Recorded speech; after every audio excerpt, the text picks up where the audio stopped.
کلاهبرداری شاهزاده نیجریه‌ای یا کلاهبرداری 419 احتمالاً یکی از قدیمی ترین حقه های اینترنتیه. حالا چرا 419؟ چون 419 اون بخش از قانون کیفری نیجریه است که به کلاهبرداری مربوط میشه. فقط توی آمریکا سالانه بیش از $500,000 پول مردم با این حقه هاپولی میشه و به طور میانگین از هر نفر حدود $2,000 کلاهبرداری میشه.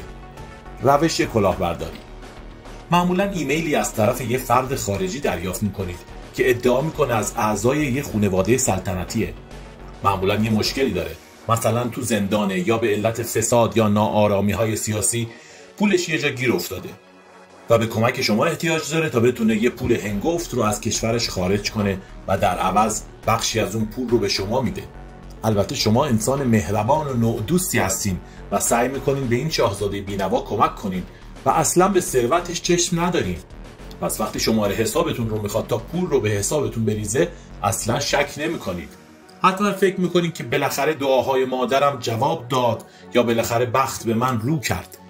معمولا یه شماره تماس هم از شما میخواد یا شماره تماسش رو هم میده تا تماس صوتی هم بگیرین و کاملا اطمینان حاصل کنین. بابا طرف خودش به من زنگ زد، لهجه نیجریه‌ای هم داشت. معمولا انگلیسیش ضعیفه و انگلیسی شما قویه یا شما اینطور فکر میکنید و میخواید بدون مشورت با کسی گلیم خودتون رو از آب بیرون بکشید. شاید هم میترسید وقتی پول هنگفت رو به دست آوردین مشاورتون ازتون پورسانت بخواد، پس در سکوت به گندکاری خودتون ادامه میدید. نکته ماجرا: دعوا سر لحاف ملاست. بعد از چند ایمیل و جلب اعتماد شما که در واقع برعکسه و میگه من میخوام ازت مطمئن بشم که دارم پولم رو به چه کسی میسپارم، یه دلیل میاره که باید بابتش یه مقدار ناچیزی پول بدید، مثلا $10 برای هزینه یا مالیات انتقال پول یا رشوه به مسئولان زندان که باید شما براش واریز کنید. البته این مبلغ بستگی به طمع اون و کرم یا خریت شما داره. اگه آدم شکاکی باشین میگین خب این که این همه پول داره $10 هم بده دیگه، چرا من بدم؟ بعد بهانه میاره که مثلا پول توی کارتم نیست و اینجا فقط کارت خون دارن یا میترسم امضا کنم و شناسایی بشم یا اسکناس ها درشته و نمیخوام خوردشون کنم یا هر دلیل مزخرف دیگه ای. تازه شما با کمال میل این گام کوچیک رو برای کمک به اون بر میدارین تا پولی که میگیرین حلال باشه و تمام. گرفتن پول توسط شما همان و بلاک شدن شماره شما و غیب شدن شازده سیاه‌زنگی همان. اگه خنگ باشین و رمز حسابتون هم بدین که حساب براتون خالی میکنه یا ممکنه طمع کنه و همینجور ریز ریز بابت هزینه‌های مختلف انتقال پول ازتون پول بگیره تا زمانی که عقلتون سر جاش بیاد و دیگه بهش پول ندین. چرا مردم پول این حقه رو میخورن؟ 1. طمع برای به دست آوردن پول مفت. 2. غرور ناشی از انگلیسی بلد بودن، حتی در حد This is a blackboard یا I is a student. 3. احساس خوششانسی. 4. احساس قهرمانی برای نجات یک ستمدیده درمانده. چطور تو دام این نوع کلاهبرداری ها نیفتیم؟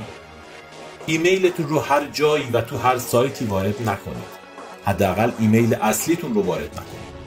بعضی وقتا این ایمیل ها ممکنه یه پیوست هم داشته باشه که شاید ویروس یا بدافزار باشه. این ایمیل ها معمولا غیر منتظره و از یه فرستنده ناشناسه. اگه فرستنده از شما پول یا اطلاعات بیشتر درخواست کرد چیزی بهش ندید. هیچ اطلاعاتی و هیچ پولی. هر چقدر هم که ماجرا غم انگیز باشه یا پولی که وعده میده وسوسه انگیز باشه.